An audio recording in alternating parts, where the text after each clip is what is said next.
ओम शांति। सभी का स्वागत है। बाप दादा का आवाहन करेंगे। प्यारे मीठे बाबा, आ जाओ और हम बच्चों को मीठी मीठी मुरली सुना जाओ। बाबा का हाथ अपने मस्तक पर अनुभव करें। दृष्टि लें, वरदान लें और बाबा की छत्र छाया के नीचे बैठकर सुनते हैं बाबा के अव्यक्त महावाक्य। आज हम शुरू करेंगे 3 अप्रैल 96 की मुरली। सेवाओं के साथ साथ बेहद की वैराग्य वृत्ति द्वारा पुराने व व्यर्थ संस्कारों से मुक्त बनो। सेवाओं के साथ साथ बेहद की वैराग्य वृत्ति द्वारा पुराने व व्यर्थ संस्कारों से मुक्त बनो। आज बेहद का बाप अपने बेहद के सदा सहयोगी साथियों को देख रहे हैं। चारों ओर के सदा सहयोगी बच्चे सदा बाप के दिल पर दिल तख्त नशीन निराकार बाप को अपना अकाल तख्त भी नहीं है। लेकिन तुम बच्चों को कितने तख्त है? क्या कह रहे हैं बाबा? निराकार बाप को अपना अकाल तख्त भी नहीं है, लेकिन तुम बच्चों को कितने तख्त है? हाँ, कितने तख्त है? एक तो भ्रिकुटी का तख्त है, फिर बाबा ने अपना दिल तख्त दिया है, भविष्य का तख्त है। तो बाप दादा तख्त नशीन बच्चों को देख सदा हर्षित रहते हैं। वहां मेरे तख्त नशीन बच्चे, बच्चे बाप को देख खुश होते रहते हैं। आप सभी बाप दादा को देख खुश होते हो, लेकिन बाप दादा कितने बच्चों को देख खुश होते हैं? क्योंकि हर एक बच्चा विशेष आत्मा है। क्या है? क्या है हर बच्चा? विशेष आत्मा है हर एक बच्चा। क्यों? क्योंकि उन्होंने बाबा को पहचान लिया। यहाँ पे क्या कह रहे हैं बाबा? क्योंकि बहुत तख्त नशीन है बाबा, तो सिर्फ एक तख्त एक भी तख्त नहीं है बाबा को। अच्छा, तख्त की वजह से विशेष है हम लोग। हाँ, एक भी तख्त नहीं है निराकार बाप को, और बच्चों को कितने तख्त हैं। इसलिए बाबा देख रहे हैं हर बच्चा विशेष है। चाहे लास्ट नंबर भी है, फिर भी लास्ट होते भी विशेष कोटों में कोई, कोई में भी कोई की लिस्ट में है। इसलिए एक एक बच्चे को देख बाप को ज्यादा खुशी है, वो आपको है। भाई बहनों को देख के आपस में थोड़ी खुशी होती है, पिताजी को ज्यादा खुशी होती है ना बच्चों को देखकर। और भाई बहन तो आपस में फिर भी थोड़ा बहुत जेलस एक दूसरे से हो जाते हैं, लेकिन पिता कोई जेलस होता है बच्चों से? उसको तो हर बच्चा प्यारा लगता है। तो बाबा कह रहे हैं बाप को कितने बच्चे हैं? दोनों बाप को कितने बच्चे हैं? जितने बच्चे उतनी खुशी, और आपको सिर्फ डबल खुशी है। बस बाबा कंट्रास्ट कर रहे हैं, आपको सिर्फ डबल खुशी है और बाबा को कितनी खुशी है? जितने बच्चे उतनी खुशी, डबल नहीं है, बढ़ती जा रही है बाबा की खुशी। आपको परिवार की भी खुशी है, लेकिन बाप की खुशी सदा काल की है। और आपकी खुशी सदा काल है या कभी नीचे ऊपर होती है? तो ऐसे बाबा थोड़ी सी चुलबुली मीठी मीठी चुटकी ले रहे हैं। बाप दादा समझते हैं कि ब्राह्मण जीवन का श्वास खुशी है। खुशी नहीं तो ब्राह्मण जीवन नहीं। और अविनाशी खुशी कभी कभी वाली नहीं, परसेंटेज वाली नहीं। खुशी तो खुशी है। आज 50% खुशी है, कल 100% है। तो जीवन का श्वास नीचे ऊपर है ना। 5 मिनट के लिए कोई आप में से पढ़ देंगे? 5-7 मिनट के लिए तो निकाल जी। लेना, फिर दोबारा आती हूँ मैं। तो बाप दादा ने पहले भी कहा है कि शरीर चला जाए लेकिन खुशी नहीं जाए। तो यह पाठ सदा पक्का है या थोड़ा थोड़ा कच्चा है? सदा अंडरलाइन है। कभी कभी वाले क्या होंगे? सदा खुशी में रहने वाले पास विद ऑनर, और कभी कभी खुश रहने वालों को धर्मराजपुरी क्रॉस करनी पड़ेगी। देखो क्या बोल रहे हैं बाबा। पास विद ऑनर वाले 1 सेकंड में बाप के साथ जाएंगे, रुकेंगे नहीं। आप सब कौन हो? ठीक है स्वीटी बहन, आप पढ़ोगे तो थोड़ा देर जी। पढ़िए। मैं आत्मा आती हूँ। ओम शांति। बाप दादा समझाते हैं कि ब्राह्मण जीवन का श्वास खुशी है। खुशी नहीं तो ब्राह्मण जीवन नहीं। और अविनाशी खुशी कभी कभी वाली नहीं, परसेंटेज वाली नहीं। खुशी तो खुशी है। आज 50% खुशी है, कल 100% है। तो जीवन का श्वास नीचे ऊपर है ना। तो बाप दादा ने पहले भी कहा है कि शरीर चला जाए, लेकिन बाबा कहते खुशी नहीं जाए। है ना, बाबा कहते ब्राह्मण जीवन की, बाबा कहते खुशी, बाबा का शरीर भर चला जाए लेकिन खुशी नहीं जाए।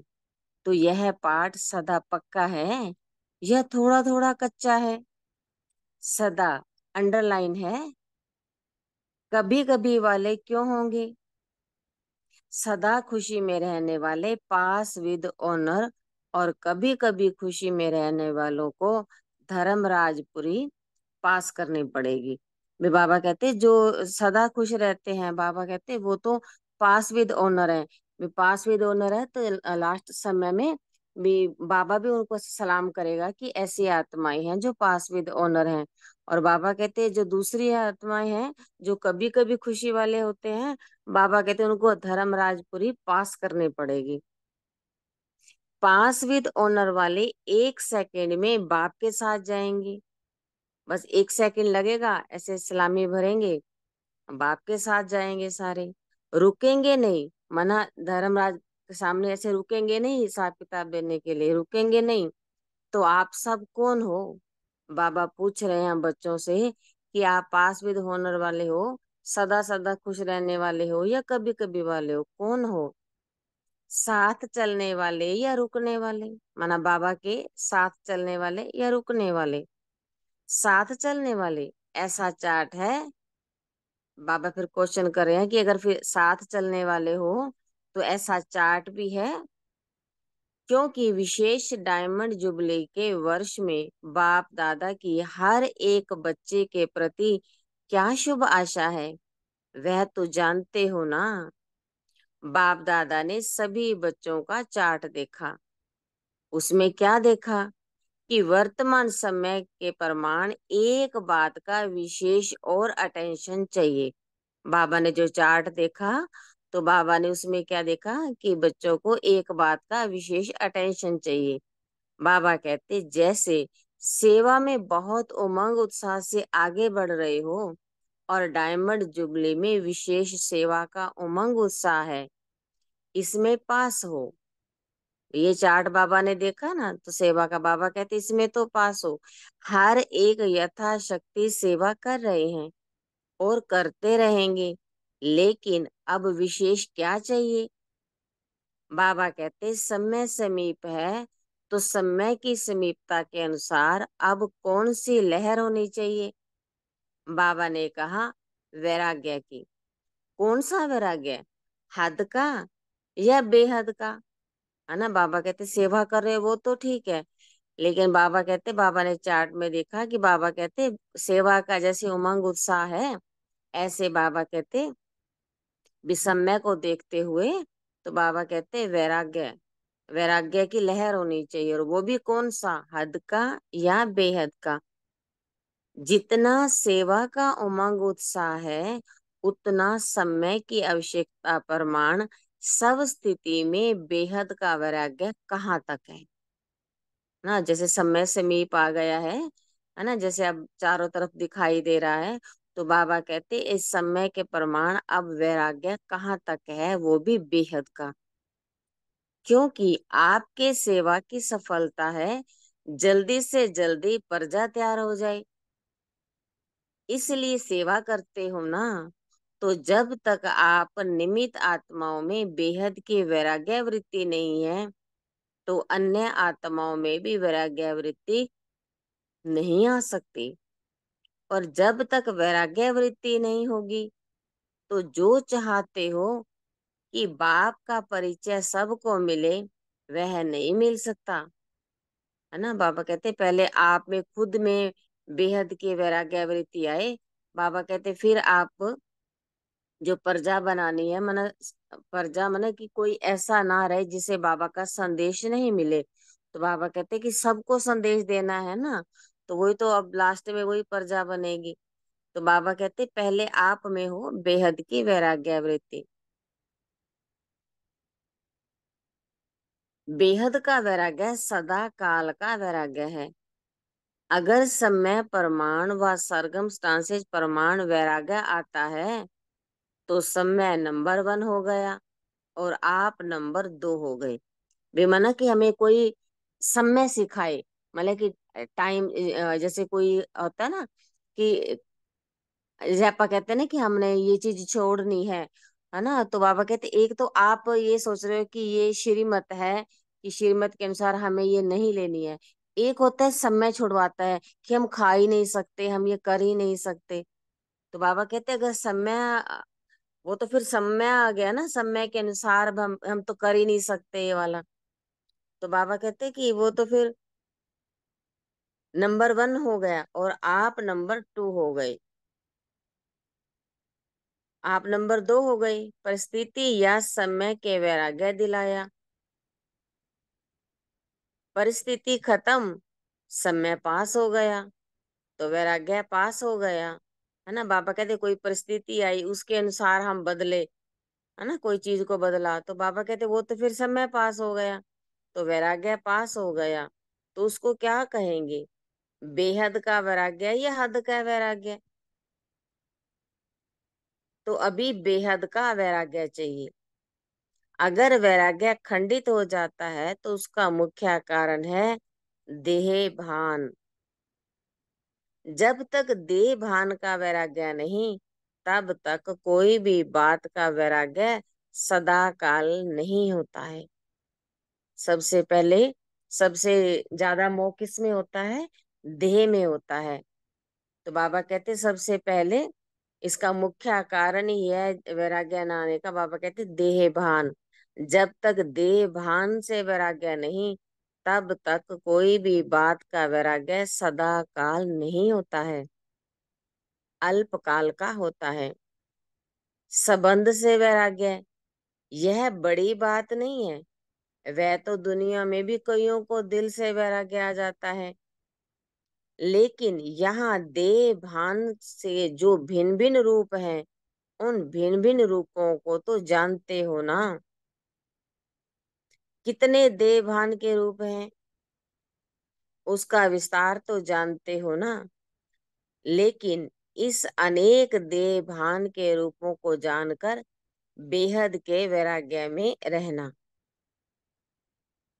देह भान देही अभिमान में बदल जाए, माना जो देह का भान है, तो बाबा कहते ये देही देही अभिमान में बदल जाए। जैसे देह भान एक नेचुरल हो गया है, हमें सोचना नहीं पड़ता कि मैं देह भान में हूँ, क्योंकि आदत पड़ी हुई है तो वैसे हो जाता है। तो बाबा कहते ऐसे देही अभिमानी भी नेचुरल हो जाए, मन आत्मिक स्थिति। क्योंकि हर बात में पहला शब्द देही आता है, दे आता है ना। मैं करती हूँ, मैं ये कर सकती हूँ, मैं वो हूँ, ऐसा हूँ वैसा हूँ। तो बाबा कहते ये हर में ये देह भान तो पहले ही आ जाता है हर बात में। चाहे संबंध में है तो भी देह का ही संबंध है, पदार्थ है तो भी देह के पदार्थ है। तो मूल आधार देह भान है।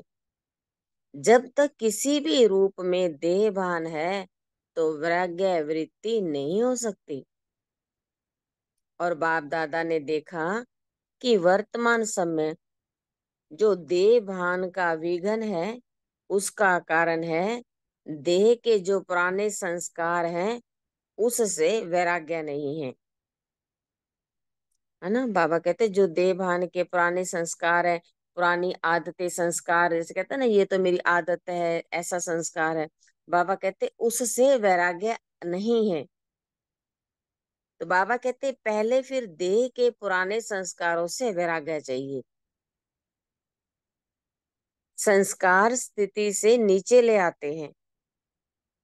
जो देह भान में जो संस्कार अंदर पड़े हुए हैं ना, तो बाबा कहते कि वो जो आपकी स्थिति बनाना चाहते हो ना, वो नहीं बन पाती, वो नीचे ले आते हैं। देह भान की संस्कार स्थिति को नीचे ले आते हैं। संस्कार के कारण सेवा व संबंध संपर्क में विघन पड़ते हैं। है ना, संस्कार है कि मैं तो इसके साथ रह नहीं सकती, या मैं इसके साथ सेवा नहीं कर सकती, मैं इसके साथ चल नहीं सकती, है ना, या मुझे वो सुनाए ऐसा। तो बाबा कहते कि जो पुराने संस्कार है ना वो स्थिति को नीचे ले आते हैं, संबंध संपर्क में विघन पड़ते हैं। तो रिजल्ट में क्या देखा कि देह के पुराने संस्कार से जब तक वैराग्य नहीं आया तब तक बेहद का वैराग्य सदा नहीं रहता। संस्कार भिन्न भिन्न रूप से अपने तरफ आकर्षित कर लेते हैं। तो जहां किसी भी तरफ आकर्षण है वहां वैराग्य नहीं हो सकता। किसी भी चीज में आकर्षण है, बाबा कहते, तो जैसे आजकल तो कलयुग में तो आकर्षण ही चारों तरफ ही बहुत है। तो बाबा कहते जहां किसी भी तरफ का आकर्षण है वहां वैराग्य नहीं हो सकता। तो चेक करो कि सबसे पहले तो देह भान से चाहिए ना कि मैं देह नहीं, मैं तो आत्मा हूं। तो अगर हम ये सोचते हैं कि मैं इस संकल्प में है कि मैं आत्मा हूँ, देह भान नहीं होगा, तो फिर बाबा कहते हैं ये संस्कार भी तंग नहीं करेंगे। लेकिन अगर हम देह भान में चलते हैं तो फिर ये पुराने संस्कार भी तंग करते हैं। तो बाबा कहते फिर तब तक वैराग्य भी नहीं आ सकता जब देह भान है तो बाबा कहते जहां किसी भी तरफ आकर्षण है वहां वैराग्य नहीं हो सकता। तो चेक करो कि मैं अपने पुराने या व्यर्थ संस्कारों से मुक्त हूं। कितनी भी कोशिश करेंगे, करते भी हैं कि वैराग्यवृत्ति में रहें, लेकिन संस्कार कोई कोई के पास या मेजोरिटी के पास किस ना किस रूप में ऐसे प्रबल हैं जो अपनी तरफ खींचते हैं। है ना, 63 खींचते जन्मों हैं। के खींचते हैं माना? माने यदि जो पुराने कैसे होते खींच? हैं, हम्म जैसे संस्कार आदत कैसे बनते हैं? हाँ पहले जी। तो ये पता हो ना संस्कार बनते कैसे हैं, कैसे बन जाते हैं संस्कार। हम शांति दीदी, अगर हम हम्म कोई भी बात को, कोई भी चीज को, जैसे हम एक बार नहीं बार बार करते हैं उसको, वो हमारी आदत हम्म बन, पर वही संस्कार बन आदत बन जाता जाती है। हम्म है। एक एक को तो बार बार संस्कार रिपीट करने से।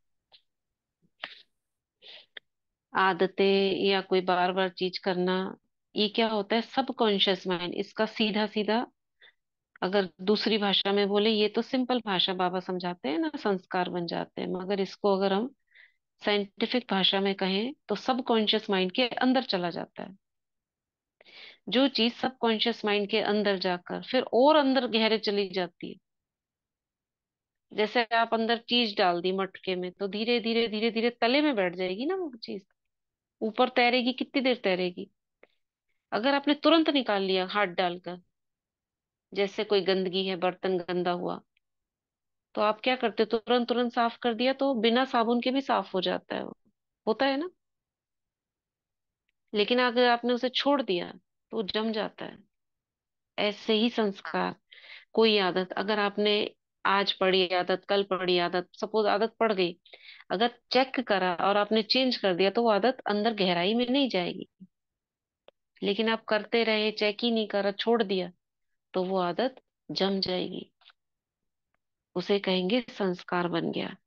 फिर किसी चीज को छुड़ाने के लिए कितनी मेहनत करनी पड़ती है। जंग छुड़ाओ, लोहे, कोई चीज चिपकी हुई है उसको छुड़ाओ। वो है संस्कार। और सोचो, जो 5 विकारों के संस्कार हैं, जो 63 जन्मों के, कहाँ जमे पड़े होंगे वो? किधर जमे पड़े होंगे? कहाँ से निकालना पड़ेगा? अब जरा गहराई में जाओ। किधर से छुड़ाना पड़ेगा उसको? हाँ। सबकॉन्शियस से। सब कॉन्शियस में कहाँ से? दीदी मन बुद्धि में, बुद्धि में। जहां से शुरुआत हुई थी वहां जाना पड़ेगा। इसलिए 5 स्वरूपों का अभ्यास करते हैं ना, तो क्या चलता है? नीचे से ऊपर चक्कर चलता है। पहले जन्म से शुरुआत हुई थी, तो पहले जन्म से सोचो, वहां से, जहां से शुरुआत द्वापर से हुई थी विकारों की, हाँ जी, वो वहां जो जाओ। आपने एक बार हाँ। उसमें एक बार आपने कराया था ना कि जैसे हम द्वापर के जो पहले 21 है तो वो पहले ऐसे लेयर बनाओ, जैसे लाइनें सर्कल हम्म। होता है ना ऐसे। तो एक एक हम्म। सर्कल को देखो कि मेरा अभी अब पहले जन्म के ये वाले खत्म हो गए, फिर दूसरे के, फिर तीसरे के, ऐसे। ये ऐसे भी कर सकते हैं। नहीं तो अच्छा। जैसे जैसे भी करो, सीढ़ी की तरह करो या चक्र की तरह करो, कोई भी तरीका हो सकता है।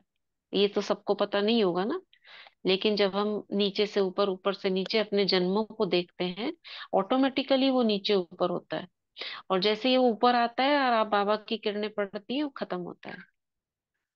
तो जम गए हैं वहां जाकर, गहराई में जाकर उसको निकालना है। ठीक है, पढ़िए स्वीटी बहन।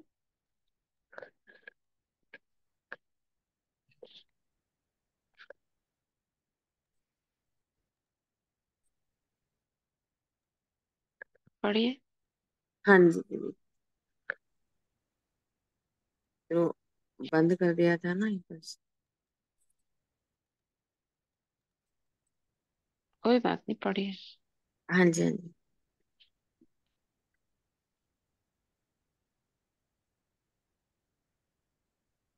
तो बाबा कहते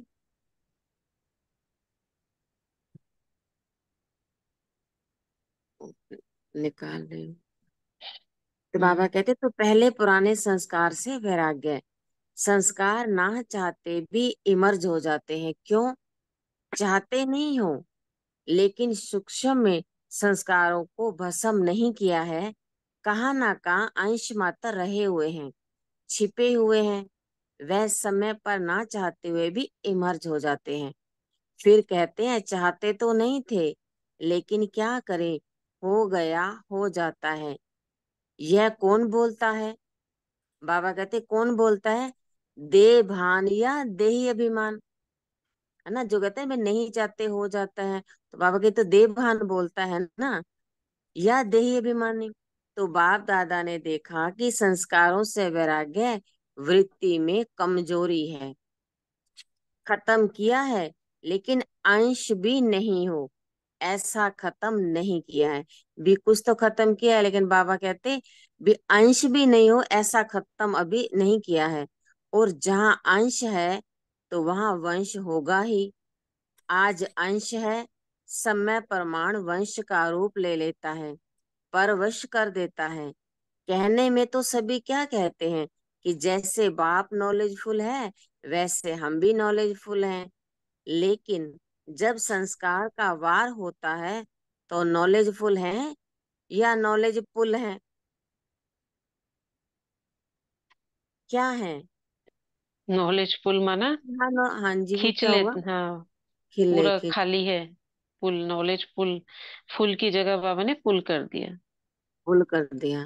मतलब नॉलेज खिंच जाती है तुम्हारी। हाँ। हम्म। बाबा कहते हैं नॉलेजफुल के बजाय नॉलेजफुल बन जाते हो। उस समय किसी से भी पूछो तो कहेंगे हाँ, समझती तो मैं भी हूँ, समझता तो मैं भी हूँ। होना नहीं चाहिए, करना नहीं चाहिए, लेकिन हो जाता है। तो नॉलेजफुल हुए या नॉलेजफुल हुए? नॉलेजफुल अर्थात नॉलेज को खींचने वाले।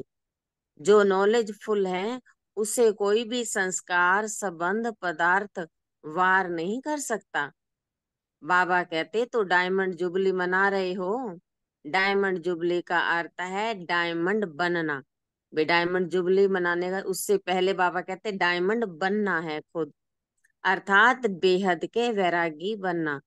जितना सेवा का उमंग है उतना वैराग्यवृत्ति का अटेंशन नहीं है। इसमें बाबा कहते अलबेलापन है। चलता है, होता है, हो जाएगा, समय आएगा तो ठीक हो जाएगा। तो बाबा कहते तो समय आपका शिक्षक है या बाबा शिक्षक है? भी समय आपको सिखाएगा या बाबा आपको सिखा रहे हैं? कौन है? अगर समय पर परिवर्तन करेंगे तो आपका शिक्षक तो समय हो गया, आपकी रचना आपका शिक्षक हो, ये ठीक है? तो जब ऐसी परिस्थिति आती है तो क्या कहते हो? समय पर ठीक कर लूंगी, हो जाएगा। बाप को भी बाबा कहते हैं, ये बच्चे दिलासा देते हैं भी हो जाएगा, समय आएगा तो पहुंच ही लेंगे, पहुंच जाएंगे, कर लेंगे। तो बाबा कहते हैं बाप को भी दिलासा देते हैं भी फिक्र नहीं करो, हो जाएगा। वे बाबा को भी दिलासा देते हैं कि बाबा फिक्र नहीं करो, हो जाएगा। समय पर बिल्कुल आगे बढ़ जाएंगे। तो समय को शिक्षक बनाना, यह आप मास्टर रचयिता के लिए शोभता है? बाबा क्वेश्चन मार के पूछ रहे हैं, क्या आपको भी शोभता है कि समय को शिक्षक बनाना? क्योंकि आप तो मास्टर रचयिता हो, माना आप ही रचना हो। तो बाबा कहते हैं आप तो समय को शिक्षक बना रहे हो, अच्छा लगता है? नहीं, समय तो बाबा कहते हैं आपकी रचना है और आप हो मास्टर रचयिता हो। तो रचना मास्टर रचयिता का शिक्षक बने, यह मास्टर रचयिता की शोभा नहीं है।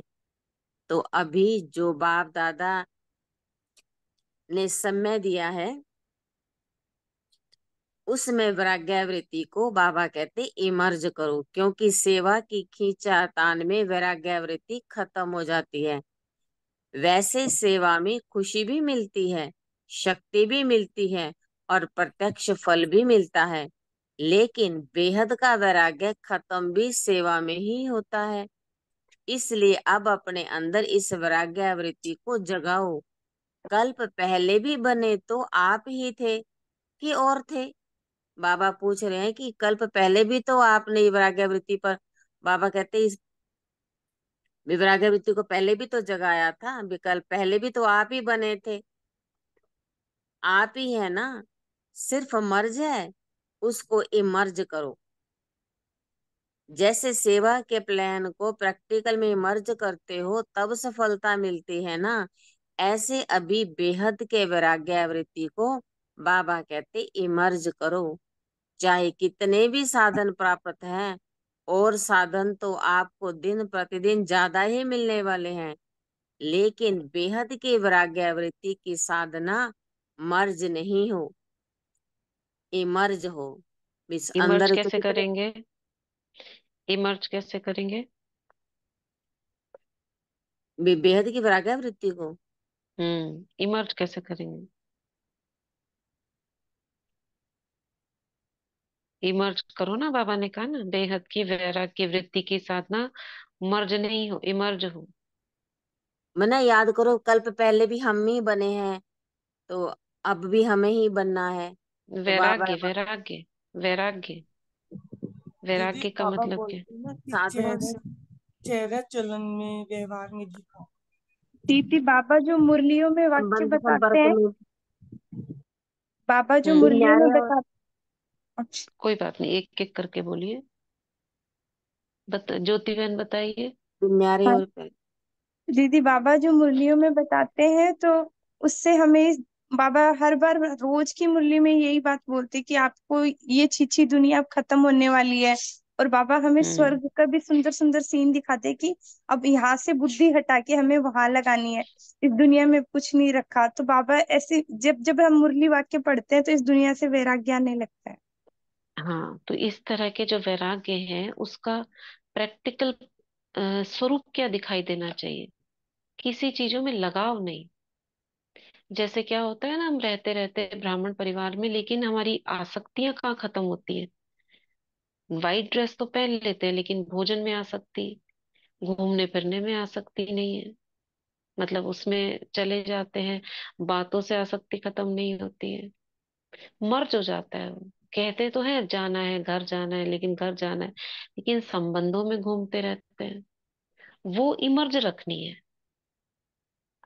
कुछ नहीं है, हमारा वापस जाना है तो वैसा दिखना चाहिए जैसे सन्यासियों में होता है। अब हमें सन्यासी तो नहीं बनना है, लेकिन मन में वो चीज ना घूमे, ऐसे लगे कि बस हम निमित्त मात्र कर रहे हैं, इसमें हमारा बिल्कुल भी अटैचमेंट नहीं है, ऐसा होना चाहिए। तब कहेंगे इमर्ज है। नहीं तो क्या होता है ना, मर्ज होगी। जैसे साधना में बाबा कहते हैं, साधना साधनों में क्या होता है, वैराग्य वृत्ति मर्ज हो जाती है। आप उसी में लगे हुए हो, कभी ये चाहिए कभी वो चाहिए, चल रहे हैं, लेकिन ये पता ही नहीं कि ब्राह्मणों में क्या होना चाहिए। मर्ज हो गई। इमर्ज करो, चाहे कितने भी साधन प्राप्त हो, और साधन तो आपको दिन प्रतिदिन ज्यादा ही मिलने हैं। अब हमारे रहने खाने के देखो, अच्छे अच्छे घरों में हम रहते हैं, सारी सुख सुविधाएं हैं। बाबा कैसे रखते थे अपने आप को, वैराग्य वृत्ति इमर्ज रखते थे ना, कुटिया में रखते थे। कभी बाबा ने इतने अच्छे अच्छे मकान बन गए, लेकिन बाबा उसमें नहीं रहे, क्योंकि बाबा की वैराग्य वृत्ति फिर मर्ज होती थी। हमेशा अपने आप को डिटैच रखा, झोपड़ी में रखा, कि मैं तो वैरागी हूँ, कुछ नहीं चाहिए मुझे। हमें ऐसे नहीं करना है, कोई कुटिया बनानी है, झोपड़ी बनानी है, लेकिन वैसी अनुभूति मन के अंदर जरूर चाहिए। देखते हुए भी नहीं देखना, ये सब तो गया कि गया, मुझे इन चीजों की आवश्यकता नहीं है, उसे कहेंगे इमर्ज रखना। ठीक है ना, सही बोला आपने। तो जो जैसे जैसे बाबा कहते जाते हैं, वो हमारा जो वैराग्य है वो मर्ज ना हो जाए, आकर्षण ना हो किसी में भी। यही तो टाइटल है ना मुरली का। सेवाओं के साथ साथ बेहद की वैराग्य वृत्ति द्वारा पुराने व व्यर्थ संस्कारों से मुक्त बनो। और वैराग्य बाबा किससे चाहते हैं, अपने संस्कारों से,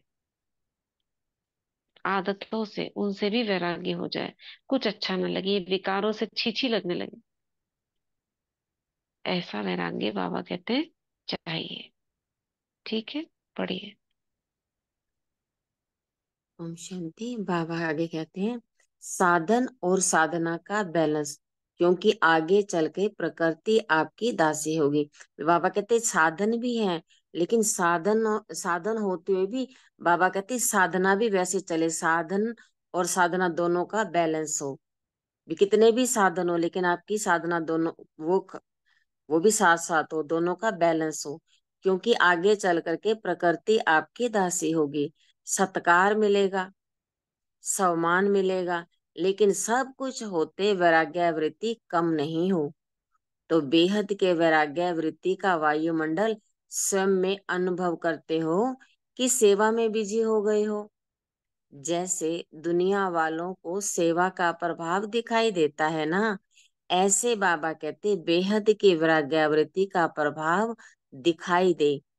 आदि में आप सभी की स्थिति क्या थी? बाबा कहते आदि में जब पाकिस्तान में थे, मना जब शुरू में बनी थी, तो बाबा कहते पाकिस्तान में जब थे सेवा नहीं थी, साधन थे, लेकिन बेहद के वैराग्यावृत्ति के वायुमंडल ने सेवा को बढ़ाया है। तो जो भी डायमंड जुबली वाले हैं, उनमें आदि संस्कार हैं। बाबा कहते अब मर्ज हो गए हैं, अब फिर से इस वृत्ति को इमर्ज करो। आदि बाबा रत्नों ने की बोला ना, बाबा ने बोला ना, दिखने चाहिए, हाँ जी, हाँ जी। दिखाई देने चाहिए। तो जो सबसे पहले दादियां वगैरह आई, तो उस समय तो इमर्ज थे ना, वैराग्य चारों तरफ, सब ऐसे ही खोल खाल के, हमें कुछ नहीं चाहिए, थोड़े से में गुजारा किया। अब मर्ज हो गए, क्योंकि पहले तो क्या था, गरीब था ना अपना, ये ओम शांति में हाँ मंडली में जी, हाँ इतना जी, सब हाँ जी। कुछ नहीं था। धीरे धीरे अब संपन्न हो गया। तो अब क्या, इतनी चीजें आ गई, तो वो वैराग्य जो मर्ज होता दिख रहा है बाबा को। कहाँ गए वैराग्य?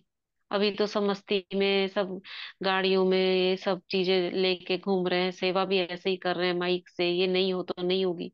तो वो चीज को बाबा मिस कर रहे हैं। हम्म। इसलिए वो बाबा कह रहे इमर्ज करो उस चीज को, मर्ज हो गई अभी है। ये नहीं कहा बाबा ने, सीधा सीधा नहीं बोल दिया आप में नहीं है। बाबा का घुमा फिरा के आंसर है, मर्ज हो गई है। मर्ज हो गई है। ठीक है। हम्म। चल पढ़िए। बाबा कहते अब फिर से इस वृत्ति को इमर्ज करो। आदि रत्नों के बेहद के वैराग्यवृत्ति ने स्थापना की। अभी नई दुनिया की स्थापना के लिए फिर से वही वृत्ति वही वायुमंडल इमर्ज करो। मना जो पाकिस्तान में था, बाबा कहते शासक, बाबा कहते फिर से वही वायुमंडल इमर्ज करो। तो सुना, क्या जरूरत है, साधन ही क्यों नहीं कहते है हैं और बाबा इमर्ज करो? क्यों कहते हैं इमर्ज करने के लिए? क्या दीदी होगा अब इससे वैराग? तभी तो दीदी न्यारे हम्म। हो प्यारे हो पाएंगे ना। हम्म। कि जब तक वैराग्य वृत्ति नहीं होगी तो फिर देहभान से क्योंकि न्यारे क्या मिले। लक्ष्य हमारा क्या है? लक्ष्य तो है ना आत्मा बनना, परम धाम जाना। और जो नीचे की दुनिया में घूमते रहोगे तुम, तो तो बुद्धि कैसे। ऊपर कैसे जाएगी? वैराग्य होगा तभी तो याद करते हैं ना भगवान को। हम्म। दुनिया में भी लोग जब दुखी हो जाते हैं तब याद आता है भगवान। अगर सब सुख सुख सुविधाएं हो, वही सुख में सुमरन नहीं करता ना, कोई कहते हैं ना दुख में सब करते हैं। तो ऐसे तो दुख नहीं है कि वो कोई बाबा दुख लाएगा। हाँ। शांति दीदी, जैसे बाबा ने मुरली में कहा है ना कि बना बनाया मिल रहा है, तो वो हाँ। मेहनत भी नहीं है ना, जो पहले दादियों दीदियों ने कितनी मेहनत की है, घर से निकल निकल के हम्म। कैसे उन्होंने बाबा। तो बाबा कहते हैं जैसे उनमें वैराग्य था ना, अब वो है नहीं वैराग्य, क्योंकि सब सुविधाएं साधन सब मिल गई है, सब घर मिल बैठे गए, और कितना ये मिला बाबा ने है। कहा ना अभी तो और मिलेंगे, प्रकृति सहयोगी बनेगी तुम्हारी। दे दे कर हाँ भर जी, भर कर तभी। थालियां आएंगी तुम्हारे पास। ओम शांति दीदी। हम्म।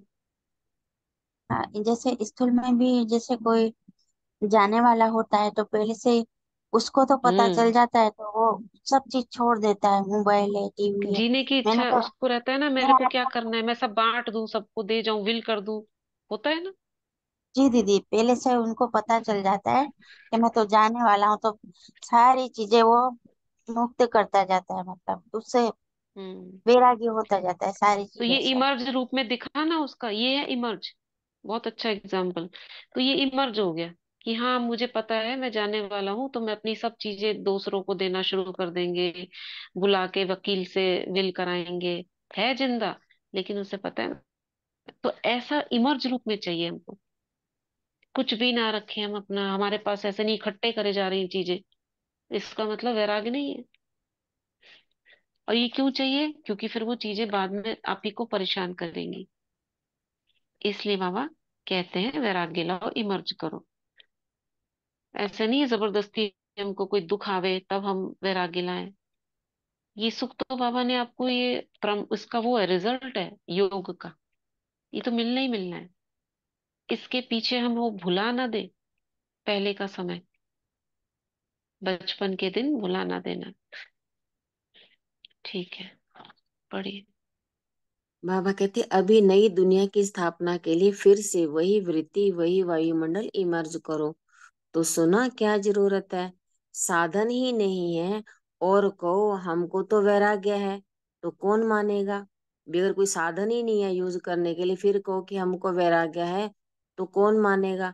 बाबा कहते साधन हो और वैराग्य हो, साधन भी हो फिर उनसे वैराग्य हो। पहले के साधन और अभी के साधनों में कितना अंतर है। साधना छिप गई है और साधन तो प्रत्यक्ष हो गए हैं। अच्छा है, साधन बड़े दिल से यूज करो, क्योंकि साधन आपके लिए ही है। लेकिन साधना को मर्ज नहीं करो। वे बाबा कहते साधन साधनों के होते हुए साधना को मर्ज नहीं करो। बैलेंस पूरा होना चाहिए। जैसे दुनिया वालों को कहते हो कि कमल पुष्प समान बनो, तो साधन होते हुए कमल पुष्प समान बाबा कहते बनो। जैसे फूल होता है ना कमल का, न्यारा और प्यारा होता है, ऐसे बाबा कहते कि कमल पुष्प समान बनो। साधन बुरे नहीं है, साधन तो आपके कर्म का, योग का फल है। लेकिन वृत्ति की बात है। ऐसे तो नहीं कि साधन के प्रवृत्ति में साधनों के वश फंस तो नहीं जाते। बाबा पूछ रहे हैं कि उसमें फंस तो नहीं जाते। कमल पुष्प समान न्यारे और बाप के प्यारे, यूज करते हुए उन्हों के प्रभाव में नहीं आए। न्यारे साधन बेहद की वैराग्यावृत्ति को मर्ज नहीं करे।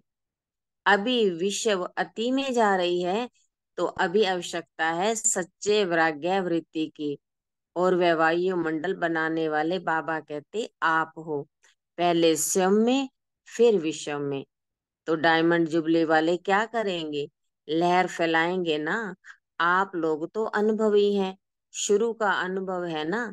सब कुछ था, देसी घी खाओ जितना खा सकते हैं, फिर भी बेहद की वैराग्यवृत्ति। दुनिया वाले तो देसी घी खाते हैं, लेकिन आप तो पीते थे। घी की नदियां देखी? तो डायमंड जुबली वालों को विशेष काम करना है। आपस में इकट्ठे हुए हो, रूरिहान करना। जैसे सेवा की मीटिंग करते हो, वैसे इसकी मीटिंग करो। जो बाप दादा कहते हैं, चाहते हैं सेकंड में ऐशरीरी हो जाए, तो इसका फाउंडेशन यह बेहद की वैराग्यावृत्ति है। नहीं तो कितनी भी कोशिश करेंगे, लेकिन सेकंड में नहीं हो सकेंगे, युद्ध में ही चले जाएंगे। जहाँ वैराग्य है, तो ये वैराग्य है योग्य धरनी। उसमें जो भी डालो उसका फल फौरन निकलता। तो क्या करना है? सभी को फील हो कि बस हमको भी अभी वैराग्यवृत्ति में जाना है। अच्छा, समझा क्या करना है? बाबा कहते अच्छा, समझा क्या करना है? सहज है या मुश्किल है? थोड़ा थोड़ा आकर्षण तो होगी या नहीं? साधन आपकी तरफ नहीं खींचेंगे। अभी अभ्यास चाहिए, जब चाहे जहां चाहे जैसा चाहिए वहां स्थिति को सेकंड में सेट कर सके। सेवा में आना है तो सेवा में आए, सेवा से न्यारे हो जाना तो न्यारे ही हो जाए। ऐसे नहीं सेवा हमको खींचे, सेवा के बिना रह नहीं सके। जब चाहे जैसे चाहे विल पावर चाहिए। विल पावर है, स्टॉप तो स्टॉप हो जाए, ऐसे नहीं लगाओ। स्टॉप हो जाए तो क्वेश्चन मार्क या फुल स्टॉप। बाबा कहते स्टॉप मतलब स्टॉप, बुद्धि को जहां जहां आत्मा जहां सेटल वहीं हो जाए। कैसे आएगी ये विल पावर? याद बाबा ने से। मुरली चलाई है। याद से? याद में क्या करेंगे तो विल पावर आएगी? याद से तो सब कुछ आ जाएगा। बताओ। शक्तियां ही मर्ज करनी। हम्म। विल पावर अब इसी में छुपा हुआ है सब कुछ। एक बार इसके ऊपर डिस्कस भी हुआ था। पूरी हाँ मुरली है विल पावर के ऊपर। हाँ दीदी, जितना जितना हम बाबा को बिल करते जाएंगे ना, हम्म। अपने आप को। ये बाबा ने बोला है उसमें विल पावर के ऊपर। ये 70s की मुरली है, शायद 73 72 की है। ओम शांति दीदी। बाबा को सब कुछ विल करना जो आपने बताया था। हाँ। जो वो तेरा जितना तेरा हम वाला था बाबा कि को। भी ये हाँ बाबा ये भी तेरा, ये भी तेरा, ये भी तेरा, हाँ हाँ हाँ वो हाँ। वाला है ना दीदी। हम्म। रिटर्न में देना था कि विल सब कुछ पावर से तेरा। विल इसकी प्राप्ति, कुछ ऐसे करके मुरली का टाइटल भी है। तो विल पावर कैसे आएगी? जितना हम विल करते जाएंगे। क्या विल करना है? मोटी मोटी चीजें तो पता है, वो धन संपत्ति ये सब बाबा तेरा। लेकिन जो भी कुछ हम संकल्प करते हैं वो भी तेरा। मन भी तेरा, बुद्धि भी तेरी। तो विल पावर आती है। क्या विल पावर आती है हमारे अंदर? उसको कंट्रोल करने की पावर आती है। कंट्रोल क्यों नहीं होते संकल्प? क्योंकि माया खींचती। माया नहीं खींचेगी क्योंकि हमने बाबा को दे दिया। समझ रहे? जी तो विल पावर चाहिए। तो विल पावर है। विल पावर है का मतलब कैसे आएगी? शक्तियों से तो आएगी, मगर जो संकल्प शक्ति है उसको पहले बाबा को विल करना। एक एक चीज, एक एक चीज। बाबा ये करा रहा है, बाबा वो करा रहा है, बाबा ने किया, बाबा ने कहा। जब हम ये भी विल करना ही है, क्योंकि हम नहीं कर रहे, मैंपन खत्म हो गया, तो जी विल पावर आएगी। ठीक है ना? तो इस तरह से विल पावर आएगी। स्टॉप कहा तो स्टॉप हो जाए, क्योंकि संकल्प हमारे कंट्रोल में आ गए। हमें खींच नहीं रहे। खींचते कब है? कौन खींच रहा है? माया की तरफ खिंचाव होता है, उधर खींचते हैं ना। तो माया की तरफ कोई संकल्प है ही नहीं, तो खींचेगा क्यों? खींचेगा नहीं तो कंट्रोल कर लेंगे हम। तब लगेगा फुल स्टॉप। स्टॉप। ठीक है। अच्छा दीदी, और कभी कुछ व्यर्थ आया वो बाबा को तुरंत समर्पण कर देना। हाँ वो हाँ, भी तुरंत कि बाबा आता ये भी है, तो आपका ऐसे है, नहीं ये नहीं आता है। हाँ व्यर्थ राइट। आए तो तुरंत, हाँ तुरंत तो उसको बाबा को, बाबा ये भी आपका है, ये सब कुछ आपका है, ये भी आपका क्योंकि है। जो सब कुछ नेगेटिव है वो भी आपका ही है। हाँ, नेगेटिव आया बाबा, ये आपको अर्पित, आप संभालो। जैसे जैसे ऐसा करते जाओगे तो विल पावर आती जाएगी। शक्तियों की विल पावर तो साथ में है ही, क्योंकि बाबा जहाँ याद है, शक्तियां तो साथ में आ ही जाएंगी। तो इस तरह से विल पावर आती है। ठीक है, पढ़िए। तो बाबा कहते कितनी स्टॉप तो मुरली। स्टॉप हो जाए। हम्म। ऐसे नहीं लगाओ स्टॉप हो जाए और question mark, full stop. Stop भी नहीं, फुल स्टॉप। तो चाहे वह प्रैक्टिकल में कर सके, चाहते हैं लेकिन होना मुश्किल है। इसको क्या कहेंगे, विल पावर है कि पावर है? संकल्प किया, व्यर्थ समाप्त, तो सेकंड में समाप्त हो जाए। बाप दादा ने सुनाया ना कि कई बच्चे कहते हैं हम योग में बैठते हैं, लेकिन योग के बजाय युद्ध में होते हैं। माना अपने आप अंदर युद्ध चलती है। योगी नहीं होते, योद्धे होते हैं। और युद्ध करने के अगर संस्कार बहुत काल के रहे तो क्या बनेंगे, सूर्यवंशी या चंद्रवंशी? है ना, जैसे कहते हैं थोड़ी सी भी त्रुटि हो जाती है तो त्रेता में चले जाते हैं। तो बाबा कहते हैं अगर कोई भी युद्ध के संस्कार हैं तो युद्ध में बाबा कहते हैं फिर कहाँ जाएंगे, सूर्यवंशी या चंद्रवंशी? सोचा और हुआ, सोचना और होना सेकंड का काम है। इसको कहते हैं विल पावर। विल पावर है कि प्लान बहुत अच्छे बनाते, लेकिन प्लान बनते हैं 10 और प्रैक्टिकल में होते हैं 5। ऐसे तो नहीं होता।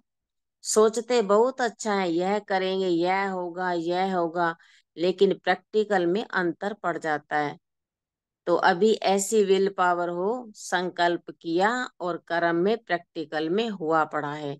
माना चाहे याद का, योग का कोई भी चार्ट बनाते हैं, अभी हम तो ऐसा करेंगे, ऐसा करेंगे, बाबा कहते कर कहते कहते बहुत अच्छा है। फिर जब प्रैक्टिकल का टाइम होता है उसमें बाबा कहते अंतर पड़ जाता है। तो ऐसे अभी विल पावर हो, संकल्प किया और कर्म में प्रैक्टिकल में हुआ पड़ा है, ऐसे अनुभव हो।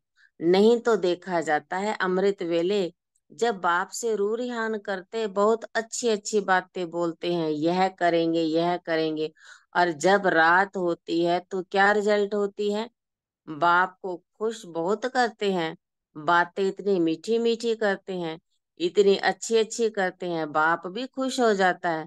वह मेरे बच्चे कहते हैं बाबा बस आपने जो कहा था होना ही है, हुआ ही पड़ा है। बहुत अच्छी अच्छी बातें करते हैं। कई तो बाप को इतना दिलासा दिलाते हैं कि बाबा हम नहीं होंगे तो कौन होगा, बाबा कल्प कल्प हम ही तो थे। खुश हो जाते हैं। आगे है, हाल में पीछे बैठने वालों से पीछे बैठने वाले अच्छी तरह से सुन रहे हो ना, आगे वालों से पहले पीछे वाले करेंगे। बैठे पीछे हो लेकिन सबसे समीप दिल पर हो। क्यों? दूसरे को चांस देना, यह सेवा की ना। अभी दूसरों को आगे बैठने का चांस दिया, खुद पीछे बैठे, तो बाबा कहते बाबा के वो दिल के समीप हैं। तो सेवाधारी सदा बाप के दिल पर हैं। कभी भी ऐसे नहीं सोचना कि हम भी अगर दादियां होती ना तो जरा सा, है ना। तो बाबा कहते लेकिन सामने तो क्या, दिल पर हो। और दिल भी साधारण दिल नहीं। जैसे दादियां आगे बैठी होती है ना, बीबी हम भी होते तो सबसे आगे आगे बैठे होते, या कोई भी संकल्प। बाबा कहते लेकिन सामने तो क्या, दिल पर हो। तो दिल भी साधारण दिल नहीं, तख्त है। तो दिल तख्त नशीन है ना। कहाँ भी बैठे हो, चाहे इस कोने में बैठे हो, चाहे नीचे बैठे हो, चाहे कैबिन में बैठे हो, लेकिन बाप के दिल पर हो। सभी डायमंड जुबली मनाने के लिए भागे हैं। तो सिर्फ दादियां डायमंड हैं या आप भी डायमंड हो? आप भी डायमंड हो ना। निमित्त शुरू वालों की मनाते हैं, लेकिन पहले आप। अच्छा, डायमंड जुबली वाले हाथ उठाओ। डायमंड जुबली इन्हों की मनाते हो, लेकिन आप नहीं होते तो मनाते कौन? आप भी साथ हो ना। बाबा कहते आप नहीं हाथ होते तो मनाते कौन। शोभा भी तो मनाने वालों से है।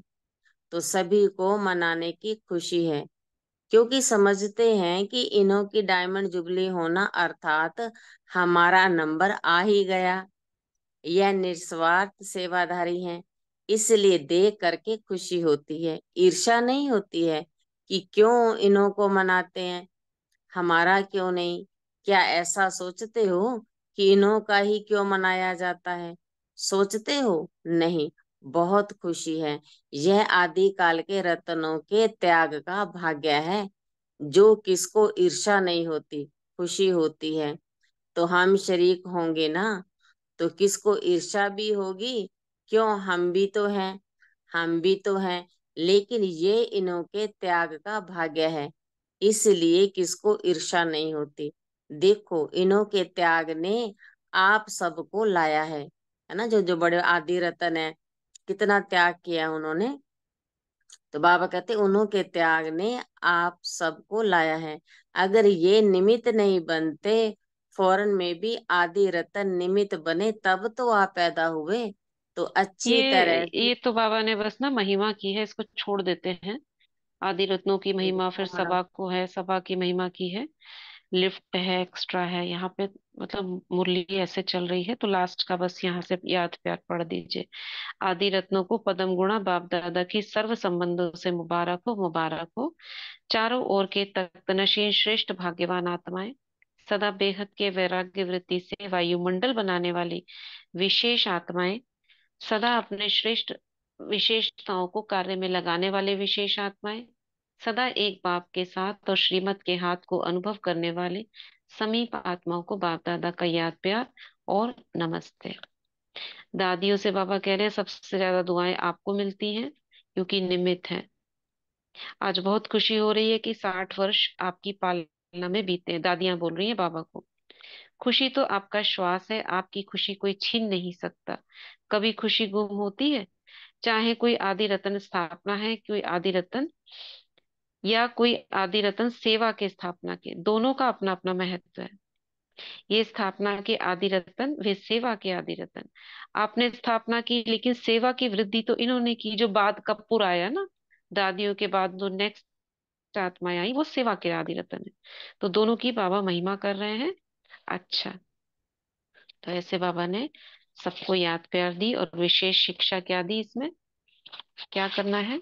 वैराग्य वृत्ति को इमर्ज करना है, साधना करनी है, साधन होते हुए भी साधना को इमर्ज रखना है।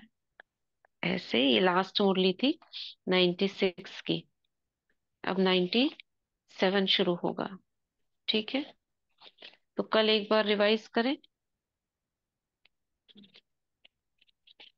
सारी मुरलियां मोटे मोटे तौर पर। ठीक है, एक एक पॉइंट सब मुरलियों से रिवाइज करके इमर्ज करेंगे क्या हमने पढ़ा। ठीक है, 14 मुरलियां हैं, खाली उनका टाइटल देखना। और टाइटल में एक बात मुख्य क्या है, जैसे फॉर एग्जाम्पल आज जो हमने पढ़ी, क्या टाइटल इसका? सेवाओं के साथ साथ बेहद की वैराग्य वृत्ति द्वारा पुराने व व्यर्थ संस्कारों से मुक्त बनो। क्या कहा इसमें बाबा ने? वैराग्य वृत्ति को इमर्ज करो, और जो साधनों में फंस गए हो उसको आप साधना की तरफ लगाओ। मुख्य बात यही है ना इसमें, बस। ठीक है, जो मुरली का मेन है, हेडिंग से ही पता चल जाएगा। तो ऐसे हम रिवाइज करेंगे, ठीक है ना? ओके, पीछे आंसर हमने नहीं पढ़ा, क्या लिखा है सस्मिता बहन ने? बाबा को विल करना, वैरागी ही विल पावर बढ़ाता है, सब कुछ देना है। बाबा को विल कर देना है। हाँ, वैराग लाने के लिए कहा था ना, वैराग ही विल पावर बढ़ाता है, क्योंकि संकल्पों से भी जब वैराग हो जाएगा तो वैराग कैसे आएगा? इमर्ज करेंगे, जब हम एहसास करेंगे उसका कुछ भी नहीं है अपना, तब वैराग आएगा। चलो, आज का वरदान पढ़ते हैं।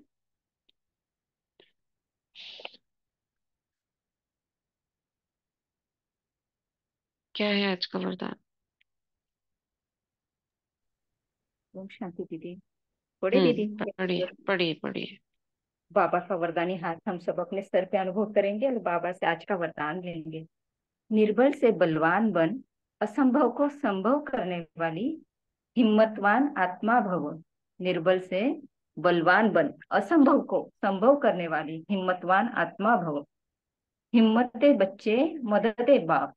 इस वरदान के आधार पर हिम्मत का पहला दृढ़ संकल्प किया कि हमें पवित्र बनना ही है, और बाप ने पदम गुना मदद की, मदद दी कि आप आत्माएं अनादि आदि पवित्र हो, अनेक बार पवित्र बनी हो और बनती रहेगी। अनेक बार की स्मृति से समर्थ बन गए। निर्बल से इतने बलवान बन गए जो चैलेंज करते हो कि विश्व को भी पावन बनाकर ही दिखाएंगे, विश्व को पावन बनाकर ही दिखाएंगे। जिसको ऋषि मुनि महान आत्माएं समझती है कि प्रवृत्ति में रहे पवित्र रहना मुश्किल है, उसको आप अति सहज कहते हो। स्लोगन: दृढ़ संकल्प करना ही व्रत लेना है। सच्चे भक्त कभी व्रत को तोड़ते नहीं हैं। दृढ़ संकल्प करना ही व्रत लेना है। सच्चे भक्त कभी व्रत को तोड़ते नहीं। ओम शांति। शुक्रिया बाबा, शुक्रिया दीदी, शुक्रिया आप सभी ओम आत्माओं शांति। का। ओम ओम शांति। शांति। ओम शांति। आज ओम शांति। सद्गुरुवार है। एक एक मुरली और रह गई है शायद, 31/12/96। अच्छा, इसमें बुक में तो नहीं है, आगे होगी। 97 की बुक में होगी शायद। हाँ जी, 96 और 7, 97 में। अच्छा, उसमें होगी। ठीक है, उसको पढ़ लेंगे फिर कल। ओम ठीक। शांति। ओम शांति।